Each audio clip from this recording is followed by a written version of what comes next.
오늘 보실 말씀은 누가복음 13장 1절에서 9절까지입니다. 저랑 한 절씩 같이 교독을 하시겠습니다. 그때 마침 두어 사람이 와서 빌라도가 어떤 갈릴리 사람들의 피를 그들의 제물에 섞은 일로 예수께 아뢰니 대답하여 이르시되 너희는 이 갈릴리 사람들이 이같이 해 받음으로 다른 모든 갈릴리 사람보다 죄가 더 있는 줄 아느냐. 너희에게 이르노니 아니라 너희도 만일 회개하지 아니하면 다 이와 같이 망하리라. 또 실로암에서 망대가 무너져 치여 죽은 18사람이 예루살렘에 거한 다른 모든 사람보다 죄가 더 있는 줄 아느냐.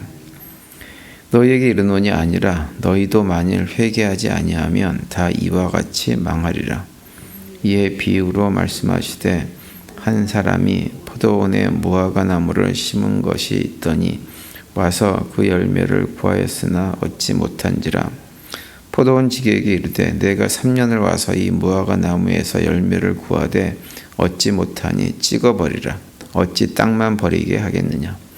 대답하여 이르시되 주인이여 금년에도 그대로 주소서. 내가 두릅하고 거름을 주리니. 9절 다 같죠. 이후에 만일 열매가 열면 좋겠거니와 그렇지 않으면 찍어버리소서 하였다 하시니라.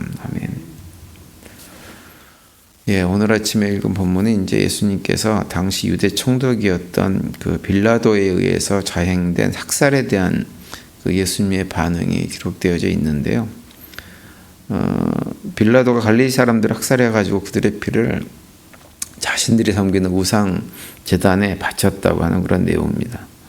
그런데 이제 그 역사를 보면 그 이런 종류의 사건들이 그 식민지 통치자인 로마 총독과 피식민지 백성들인 유대인들 사이에서 흔하게 일어났던 사건 가운데 하나입니다.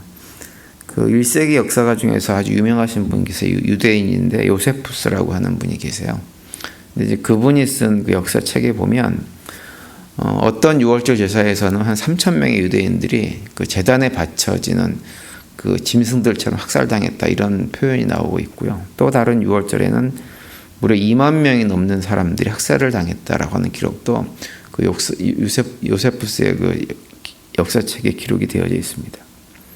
근데 이제 오늘 본문에 언급되고 있는 사건은 구체적으로 어느 때 일어난 사건인지에 대해서는 우리가 그냥 추측만 할 뿐이지만 아마도 실제로 일어났던 사건을 지금 언급하고 있는 것으로 봐야 할 것입니다.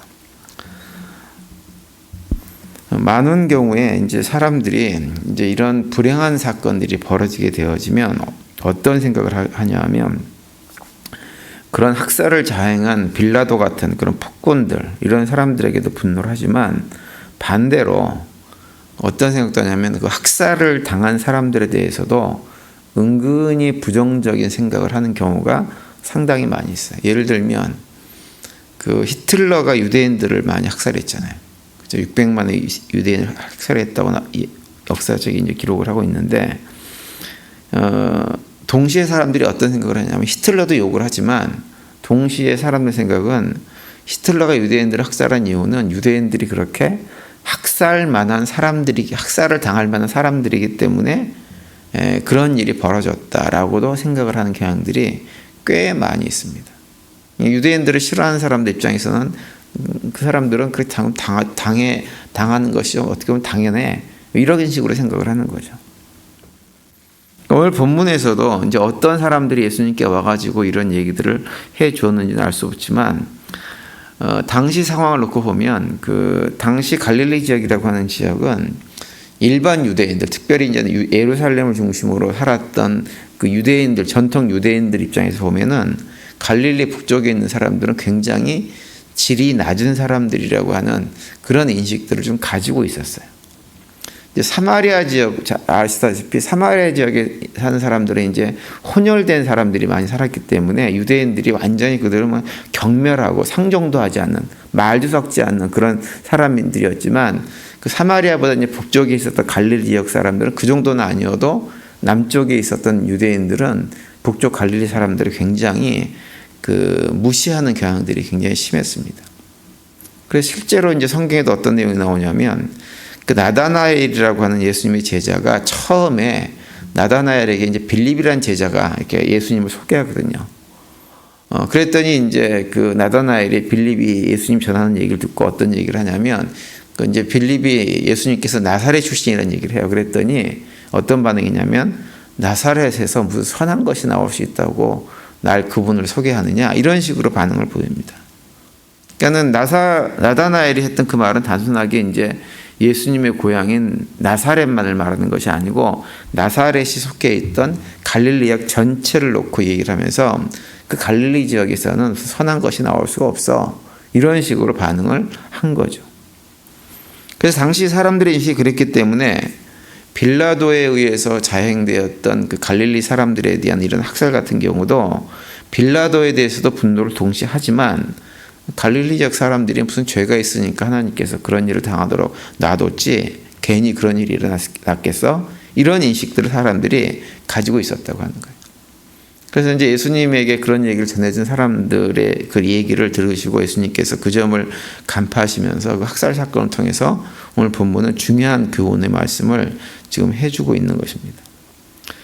그 학살 사건에 대한 예수님의 입장을 얘기해 주는 것이 이제 2절과 3절에서 분명히 말씀하고 있죠. 그 말씀 보시면 이렇게 되어 있어요. 대답하여 이르시되 너희는 이 갈릴리 사람들이 이같이 해 받음으로 다른 모든 갈릴리 사람보다 죄가 더 있는 줄 아느냐? 너에게 이르노니 아니라 너희도 만일 회개하지 아니하면 다 이같이 망하리라 이렇게 말씀을 하세요. 학살당한 그 사람들이 죄가 더 많아가지고 그들이 회개하지 않아서 그런 일을 당한 것이다. 이렇게 말씀하시는 것이 아닙니다. 말씀을 와서 전한 사람들에게 그 사람들이 죄가 있는 것이 아니라 사실 나한테 말을 전하는 너도 해를 받은 사람들과 똑같이 해를 받아도 이상하지 않는 그런 존재이지만 하나님께서 너를 불쌍히 여기셔서 그 해를 당하게 하지 않은 것뿐이지 죄가 더 없기 때문에 그 사람들은 학살받은 사람들은 죄가 더 있기 때문에 그런 일을 당한 것이 아니라고 지금 말씀을 하고 있는 거예요. 그러니까 이 얘기를 전해준 사람들도 똑같이 죄인이다라고 하는 것을 지금 강조하고 있는 거죠.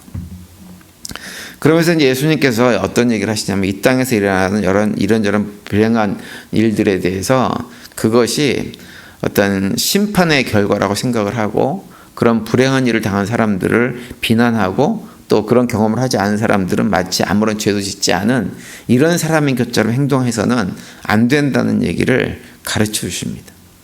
그러면서 강조하는 것이 뭐냐면 우리 인간은 누구나 다 하나님께서 심판하기 위해서 작정하시면 그 심판을 결코 피할 수 없는 존재이다라고 하는 사실을 말씀을 하고 있는 거죠. 그래서 4절과 5절에서 이렇게 말씀합니다. 또 실로암에서 망대가 무너져 치어 죽은 18사람이 예루살렘에 거한 다른 사람보다 죄가 더 있는 줄 아느냐? 너희에게 이르노니 아니라 너희도 만일 회개하지 아니하면 다 이와 같이 망하리라 이렇게 얘기합니다. 실로암이라고 하는 것은 예루살렘에 있는 못이죠. 나는 실로암에서 망대가 무너져서 죽은 사람들이 하나님께 특별히 그들이 더 죄를 많이 지어서 그런 어려움을 죽음을 당한 것이 아니라고 하는 거예요. 똑같이 예루살렘 지역에 사는 유대인들도 똑같이 만약에 회개하지 않으면 그렇게 망할 수밖에 없는 존재들인데 하나님의 은혜로 너희들이 지금까지 살고 있는 것이다. 이렇게 또 말씀을 하고 있는 거죠. 근데 예수님께서 이렇게까지 말씀을 하셨지만 사실은 일반 사람들은 예수님이 이런 말씀에 잘 동의를 못합니다. 특별히 어떤 사람들이 잘 동의를 못하냐면 살아가면서 물론 그런 사람이 거의 없긴 하지만 자신이 이렇게 살아오면서 특별히 별로 큰 어려움을 겪지 않고 편안하게 삶을 살았던 사람들 같은 경우는 살면서 무슨 문제를 경험하고 어려움을 겪고 고난을 당한 사람들을 보면 어떤 태도를 취하냐면 그런 일을 당할 만한 일을 했겠지 이런 생각을 많이 해요. 우리가 이제 흔히 하는 얘기로 그런 얘기가 있죠. 이제 어떤 가정에 예를 들어서 자녀들이 이렇게 일찍 죽었다든지 이래가지고 장례식에 가게 되어지면 그 장례식에 조문하러 간 사람 중에서 이따금 그렇게 얘기하는 분들이 있단 말이에요. 어떤 얘기를 하냐면 아이고 무슨 죄를 지어서 집안에 이런 우환이 생겼냐고. 이렇게 얘기하는 경우가 더러 있어요. 그러니까 그런 식의 태도를 지금 오늘 본문에서 갈릴리 지역에서 화를 당한 사람들의 얘기를 전해준 사람들이 지금 취하고 있는 거죠. 그런데 예수님은 그런 사람들에 대해서 그런 사람들이 아무런 어려움도 겪지 않고 삶을 살아가겠다는 이유는 뭐냐? 그냥 하나님께서 베풀으신 은혜 때문에 그렇게 살고 있는 거라는 것을 강조해서 말씀을 하는 거예요. 그 이야기를 6절 이하에서 말씀합니다. 6절 이하에서는 어떤 얘기를 하고 있냐면 포도원 주인이 심은 한 무화과 나무에 대해서 말씀을 해주고 있어요. 6절에 보시면 이에 비유로 말씀하시되 한 사람이 포도원에 무화과 나무를 심은 것이 있더니 와서 그 열매를 보았으나 얻지 못한지라 이렇게 말씀하고 있죠. 여기서 포도원에다가 무화과 나무를 심은 사람은 누구냐면 바로 하나님을 의미하는 거예요. 근데 포도원 주인이 포도밭에다가 무화과 나무를 심었는데 3년 동안 와서 봐도 열매가 맺히지 않는 것입니다. 그러자 이 포도원 주인이 포도원 지기에게 뭐라고 요구하냐면 이 나무 베어버려라 이렇게 얘기해요. 그런데 포도원 지기가 주인에게 어떻게 반응하냐면 주인이 그렇게 하시지 말고 한 해만 더 기다려 봅시다. 제가 한 해 동안에 잘 관리한 다음에 그래도 이 나무가 열매를 맺지 못하면 그때 베어버려도 괜찮습니다. 이렇게 얘기를 해요. 그러니까 이 비유에서 무화과 나무는 어떤 의미를 가지고 있냐면 하나님 백성이라고 하면서도 하나님께서 원하시는 열매를 맺지 못하고 살아가는 이스라엘 백성 전체를 얘기하는 것인데 하나님의 기준으로 보면 심판받아서 멸망하고 잘라버려서 없애버려야 할 대상이 바로 이스라엘 민족 전체라고 하는 거예요. 근데 그렇음에도 불구하고 그랬던 이스라엘인데 하나님께서 어떤 이유에서인지 그 이스라엘 백성들을 살려놨다고 하는 거죠. 근데 그 살려놓은 이유가 뭐냐? 예수님께서 좀 기다려 봅시다. 내가 가서 그들을 갖다가 회개시키고 돌이킬 수 있도록 만들어 보겠습니다. 라고 했다고 하는 얘기를 이 포도원 비유를 통해서 말씀을 해주고 있는 거예요. 사도 세례 요한 같은 경우는 어떤 말씀을 선포하냐면 하나님께서 이미 이스라엘 백성들을 심판하기 위해서 도끼를 그 나무 뿌리에다가 놔뒀다 이렇게 세례 요한 같은 경우는 얘기를 하죠. 마태복음 3장 10절에 보면 이런 내용이 나옵니다. 도끼를 이미 나무 뿌리에 갖다 놓았으니 좋은 열매를 맺지 못한 나무는 다 찍어 불 속에 던지실 것이라. 이것이 하나님께서 이미 이스라엘 백성들을 향해서 가지고 계신 심판하겠다고 하는 마음, 결정된 마음이라고 하는 거예요. 그러니까 하나님의 기준으로 보면 이스라엘은 이미 심판당해도 할 말이 없는 존재가 되어져 있는 거죠. 그래서 세례요한 같은 경우는 자기에게 세례받으러 왔던 유대인들을 향해 가지고 너희들 스스로 아브라함의 자손이다 이런 소리 하지 말아라. 넌 주제넘는 얘기다. 하나님이 너희들을 심판하게 작정하셨다. 막 이러면서 그들을 책망했던 것 소리가 기억하고 있습니다. 그런데 그런 유대인들이 심판받지 않고 여전히 살아있는 이유는 무엇이냐? 예수님께서 그 심판의 때를 뒤로 미루어놨기 때문에 심판을 피하고 있다고 하는 거예요. 오늘 본문 8절과 9절에 보시면 그 얘기가 나오죠. 대답하여 이르시되 주인이여 금년에도 그대로 두소서 내가 두릅하고 거름을 줄이니 이후에 만일 열매가 열면 좋거니와 그렇지 않으면 찍어버리소서 하였다 하시니라 이렇게 말씀을 하고 있습니다. 1년 동안 잘 살필 테니까 다시 말하면 예수님께서 이 땅에 오셔가지고 이들을 구원하고 그들을 회개할 수 있도록 내가 노력해 볼 테니까 하나님 심판의 때를 좀 미룹시다 이렇게 얘기하셨다고 하는 거예요.